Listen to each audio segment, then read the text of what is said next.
Hola, hola, les damos la bienvenida a un nuevo episodio de Entre Neuronas. En el capítulo anterior exploramos los antecedentes históricos del famoso experimento de Milgram y hoy daremos un paso más allá. Vamos a mapear la mente, adentrarnos en los aspectos sociales y biológicos.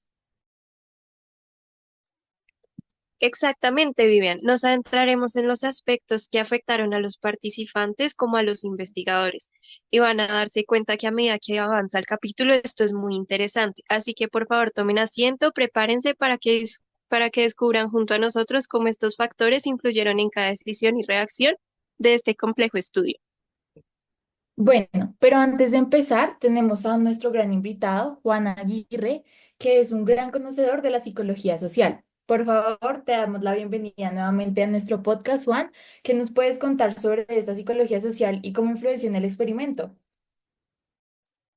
Primero que nada, muchas gracias por su invitación. La psicología social es una rama de la psicología que estudia cómo los pensamientos, emociones y comportamientos de las personas son influenciados por tanto la presencia física o imaginaria de otros y las acciones de estos mismos, cómo pueden influenciar nuestro comportamiento. Y se interesa por muchísimos temas, como es la conformidad, el prejuicio, la influencia social, el comportamiento. Hay una amplia investigación social de muchos factores.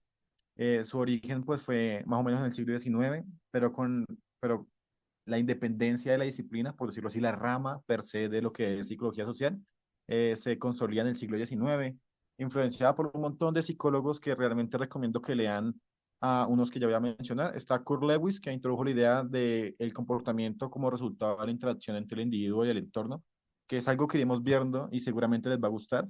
Y si estudian psicología, les va a gustar mucho, sobre todo por la rama conductista.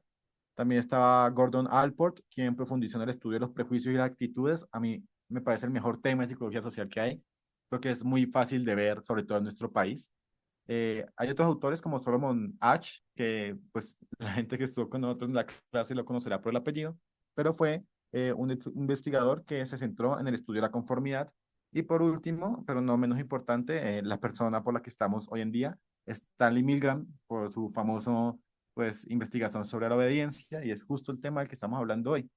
Y pues para la gente que todavía no se ha convencido de irse por la rama social, eh, particularmente a mí me parece increíble porque es esencial para entender cómo los grupos afectan a las personas, cómo la persona vive en sociedad y las aplicaciones prácticas de esto en educación, en salud, en trabajo, en resolución de conflictos, porque si entiendes cómo nosotros interactuamos, entiendes cómo es la persona. Wow, qué interesante las cosas que nos acabas de contar. Pero también quisiéramos saber, puntualmente te queremos hacer dos preguntas. La primera es, ¿qué es lo que realmente motiva a una persona a obedecer en una situación como la que planteó Milgram? Y la segunda es, ¿una reacción es lo que a lo que sucede en su entorno o es algo más profundo? Uf, pues particularmente digo con una pregunta como que pueden como desenglosar mucho porque pues la psicología social digamos que toma muchas teorías que se pueden unificar para explicar un solo comportamiento. Primero, para tu primera pregunta, ¿qué es lo que motiva a alguien para pues hacer o obedecer? Aún lo investigamos, existen bastantes teorías, pero existe la teoría de la motivación, que pues espero que ustedes la conozcan, si algo más adelante hablamos de ella, pero hay muchas teorías de la motivación, pero pues en este caso hay dos teorías que pueden ser muy útiles, que son la pues activa y reactiva, eh, pero también puede haber otros motivos, el aprendizaje, el mismo tema de la obediencia, porque pues el aprendizaje es un proceso supremamente largo a lo largo de la vida, pero también está el proceso de obediencia y el prejuicio que lleva a la obediencia. Pero afirmar que como que es algo que sucede por el entorno, como que el entorno hace algo y yo reacciono así siempre, diría que es un poco sesgado, muy conductista para mi gusto, por decirlo así. Yo creo que hay más variables, pero pues innegablemente lo que sucede en el entorno lleva a actuar de cierta manera, pero hay que considerar otros factores. Está bien, es muy interesante, pero pienso que para entenderlo mejor deberíamos pensar en la motivación como el motor de nuestras acciones. Existen varias teorías que explican cómo funciona, pero hoy puntualmente hablaremos de dos en particular. La primera es la teoría de la motivación reactiva y también la teoría de la motivación activa, también llamada intrínseca. Exactamente, Nicole. Para profundizar más en este pues fascinante tema, tenemos el honor de presentar pues a nuestra siguiente invitada, que es Daniela Reyes, la cual nos va a explicar estas teorías. Hola, muchas gracias por invitarme a su podcast. Claro que sí. Iniciemos por la teoría de la motivación reactiva, que es la que explica una respuesta a un estímulo del ambiente, es decir, las personas reaccionan a una emoción o una necesidad. En este caso podría ser el miedo, la curiosidad o incluso un incentivo económico, lo que reciban los participantes en el experimento, lo cual los hizo motivar a seguir en este. Mm, Sin embargo, ahí tengo que detenerte un momentico. Pues, como ya había mencionado antes, la motivación no es únicamente a razón del entorno. O sea, aunque es verdad que la recompensa económica sí que pudo haberlos motivado a hacerlo, porque pues quién no quiere trabajar por plata gratis. Eh, También hay que tener en cuenta que no es lo único que buscaban, debieron haber más motivos. También enfrentaban una situación que estaba estructurada para que la gente obedeciera, ¿no? El investigador hizo todo este, pues, experimento pensando y planificando para que la persona obedeciera sus órdenes, no solamente por el dinero, sino que también tenían que tener en cuenta todo el orden estructural, el hecho de que estaban con un investigador que tenía como un estatus, su prejuicio alrededor de ese estatus. Entonces el incentivo económico no lo da todo. Tal vez si solo fuera por el incentivo económico, se habrían cuestionado a la hora de seguir las órdenes, porque pues tampoco que lo hubieran pagado, no sé, 1 millón de pesos para electrocutar a alguien. No fue una paga tan sustanciosa. Y pues moralmente nosotros tendemos a detener nuestros actos cuando sentimos que estamos haciéndole daño a alguien. Ahí entra lo que sería la teoría de la motivación activa, que describe la motivación como un proceso más interno, algo más como impulsado por metas o planes personales, como por mi situación intrínseca, por mis creencias, y no como una simple reacción del entorno. Ok, entonces, pues si la motivación puede ser modelada, lo que entiendo es que existe una relación con el aprendizaje, ¿sí? Totalmente. Para entender por qué las personas pues continuaban obedeciendo, debemos hablar del aprendizaje social de Bandura. Un ejemplo que él propuso fue el ejemplo del muñeco O, no sé si recuerdan cuál es o si saben cuál es, pero para eso les cuento. En este experimento lo que él hizo fue dividir en dos grupos a unos niños. Unos observaban cómo los padres golpeaban al muñeco y los otros cómo lo trataban como pues no lo golpeaban, ¿sí? El grupo de los niños en donde los padres golpearon al muñeco, los niños tendieron a imitar el comportamiento de los padres, golpeándolo muy agresivamente. Mientras que en el otro grupo los niños no lo golpearon agresivamente y pues fue algo muchísimo menos agresivo frente al otro comportamiento. En este caso, en el experimento, los participantes podían estar influenciados al ver a la figura de autoridad y también la presencia de un investigador en bata blanca juega un papel muy importante aquí.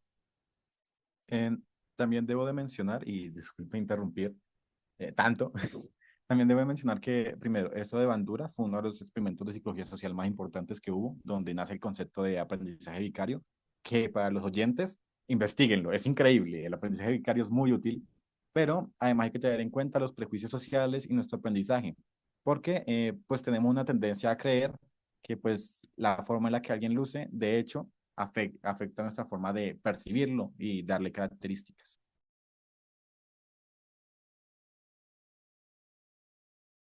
Pero no solo eso, también juega un papel importante la figura de autoridad. Si se dan cuenta, en el ejemplo que pone Bandura, los niños se ven influenciados al ver la figura de la autoridad. Este símbolo reforzó en ellos el aprendizaje de una manera que deben obedecer.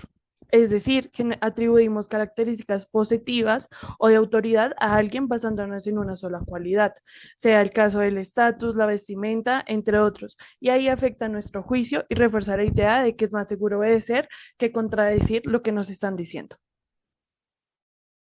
De hecho, eso tiene un nombre, eso es un efecto, un sesgo cognitivo en la psicología, se conoce como el efecto halo. Halo, bueno, la pronunciación es complicada, es H-A-L-O. Prácticamente es lo que se dijo, el hecho de características físicas que atribuyen a una cualidad de la persona. Por ejemplo, ver a alguien con traje y corbata, no sabemos si es un abogado o algo, pero seguramente es inteligente porque lleva pues saco y corbata. Entonces, la presencia de una figura de autoridad literalmente como que legitima y tiene como un poder y una influencia en nuestro comportamiento, según pues lo que tú dices. Entonces, esto no es violencia, ¿cierto? Porque seguimos órdenes sin importar las consecuencias negativas que nos pueda generar. Ok, la obediencia es un tema amplio a la hora de explicarlo, aunque sí es verdad que la autoridad tiene mucho que ver con ella. Sin embargo, en mi opinión, para poder explicar las cosas hay que desenglosar un poquito todo lo que la psicología social trata de explicarnos, porque todo es una estructura muy grande de conceptos que se estructuran entre sí. Primero que nada, hay que ver cuál es la estructura social. En mi opinión, lo principal que tenemos que ver es cómo es la estructura social nos ha ido enseñando a lo largo de nuestra vida lo que es bueno y malo. Y es muy normal, pues en esta parte del mundo, lo que consideramos el obedecer. La palabra obediencia aquí en esta parte del mundo es algo que desde niño escuchamos. Estoy seguro que tanto ustedes como los oyentes alguna vez de niño les habrán dicho que tenía que hacer caso, ya sea porque los papás daban una orden que usted no entendía por qué, pero ellos decían que tenían que hacerlo. Esto es obediencia. La obediencia es el hecho de yo hacerle caso a alguien que considero autoridad porque se me dio la orden. Yo no pienso mucho en eso, solo lo hago. Entonces, eso es obediencia. Y lo consideramos algo positivo. Desde niños siempre se nos ha enseñado que tenemos que ser obedientes. El niño obediente es bueno, el niño desobediente es malo. Un cuento que viene contándose hace mucho, mucho tiempo. Pero ¿qué tiene que ver con esto? Es que la obediencia es algo intrínseco en nosotros, es algo que está naturalizado en nuestra sociedad. Entonces, a la hora de hacer caso, de hacer obediencia, solemos hacerlo con los ojos más cerrados cuando hay una autoridad. Y de hecho, Milgram encontró eso en su experimento. Encontró que cuando hay una figura de autoridad que da la orden, nosotros, por decirlo así, retribuimos la responsabilidad a la autoridad y nos limpiamos las manos. Porque al fin de cuentas yo no soy el que no soy el que dio la orden, la dio la orden a otra persona. Yo nada más seguía, pues, órdenes. Yo estaba haciendo caso y hacer caso está bien. Entonces no me pueden criticar por eso. Hay una cuestión con lo que es la responsabilidad y es que se olvida, pareciese que hiciésemos caso de manera inconsciente, como que olvidamos nuestro criterio individual a la hora de hacer caso, porque esa autoridad ahorita es la que asume la responsabilidad por nosotros. Entonces yo no tengo por qué preocuparme de eso. Entonces digamos que cuando hacemos caso, cuando seguimos órdenes, como en este experimento, en este caso, dejamos de lado muchas veces nuestro criterio personal. Toda la razón, eso explicaría el por qué. Pero además aquí entra en juego la biología. Nuestro comportamiento está influenciado por la amígdala y la corteza prefrontal. Para nuestros oyentes que quizás no saben qué es la amígdala, esta es una pequeña estructura que tiene una forma, por decirlo así, de almendra y está ubicada en lo profundo del cerebro dentro del sistema límbico. Su función, bueno, antes de eso, del sistema límbico más adelante nos hablará nuestro querido invitado Juan. Bueno, dentro de las funciones más importantes de la amígdala encontramos que es como procesar y regular las emociones, pero especialmente aquellas que están relacionadas con el miedo y con la ansiedad y también con la ira. Eh, bueno, esta pues también tiene como puede detectar las amenazas y los estímulos peligrosos y pues esto es muy importante para la supervivencia. Y por otro lado también tenemos pues la corteza prefrontal. Esta está ubicada pues como su nombre lo dice en la parte frontal del cerebro y su función más clave es como las funciones cognitivas y emocionales complejas, como poder regular y moderar el comportamiento en respuesta a situaciones, especialmente en la respecta de toma de decisiones. Y por lo que vemos, esta corteza prefrontal tal vez se inhibió por la situación de los participantes en la que se habían envueltos ellos. También los neurotransmisores como la dopamina y la serotonina juegan un rol bastante importante. Para los que no lo conocen, la dopamina es un neurotransmisor que liberamos en respuesta a actividades placenteras. Y pues también esta está implicada en el control de los movimientos, de la motivación, del aprendizaje y la recompensa, lo que probablemente pudo reforzar la conducta obediente pues en las personas que se encontraban haciendo el experimento. Por otro lado está la serotonina, que también es bastante importante.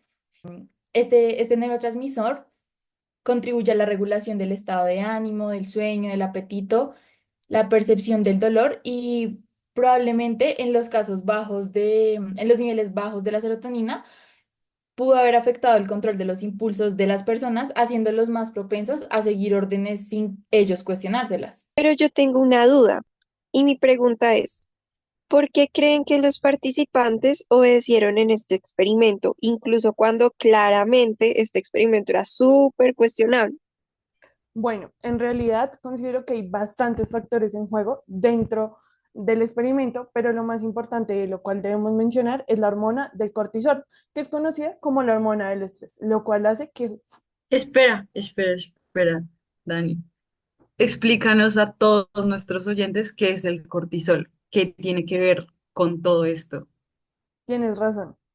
Bueno, el cortisol es el que se libera en distintas situaciones, puede ser de tensión o de estrés. Es la forma en que nuestro cuerpo se prepara para enfrentar amenazas, desafíos o en este caso el experimento. Influyen cosas como nuestro metabolismo, la inflación, nuestra capacidad de respuesta, entre otras cosas. Cuando estamos bajo mucho estrés, nuestra capacidad de análisis es bastante crítico y puede disminuir.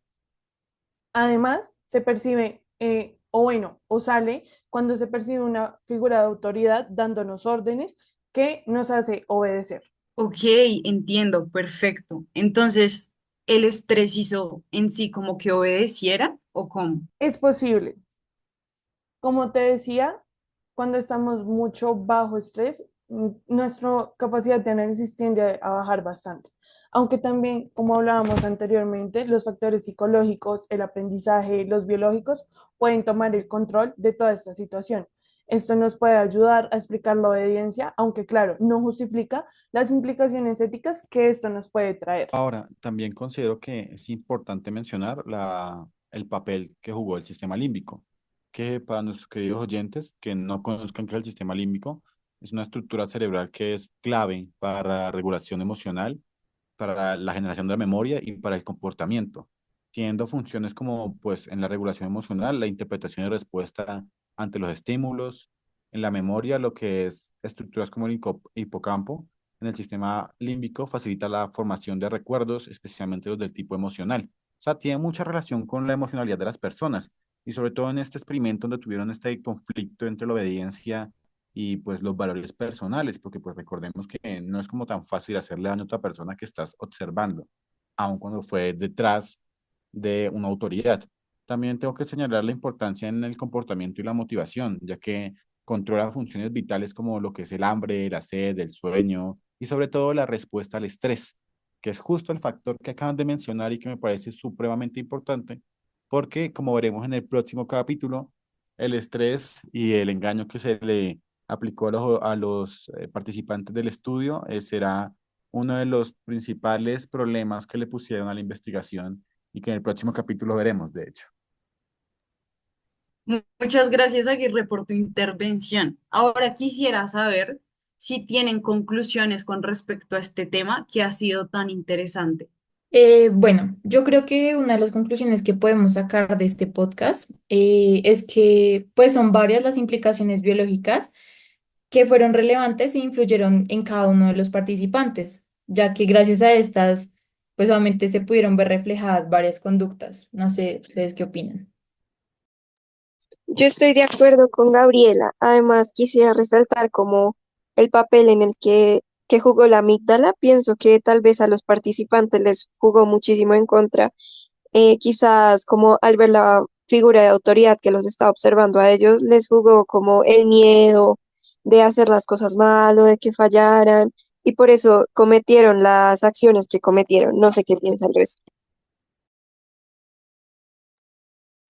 Por mi parte, quisiera mencionar que la conclusión más lógica que yo puedo sacar de esto es que no hay una forma fácil de explicar el por qué alguien hace lo que hace, aun con las consecuencias en contra. O sea, lo que entendemos como la obediencia y todo lo que vimos en el capítulo de el actuar aún conociendo que sería daño a otra persona, no podemos explicarlo solo como una reacción al entorno, que era lo que trataba de explicar mucho en la parte social, sino también que hay factores internos de la persona, como son todos los biológicos, pero también externos, como es todo lo social, y a la vez hay unos factores que no son tomados en cuenta, que podría ser mucho en lo que la persona piensa o siente en su momento, porque es algo que no podemos, o que en su momento en el experimento no se pudo como llevar un seguimiento. Entonces, pues por lo mismo, no podemos cerrarnos a la hora de explicar una conducta. Nada es X es igual a Y, siempre hay más factores que afectan. Por último, yo quisiera dejarles también una pregunta a nuestros oyentes y también a ustedes, queridos participantes, y es, ¿ustedes creen que realmente actuamos por nuestra propia voluntad o estamos obedeciendo ante una autoridad?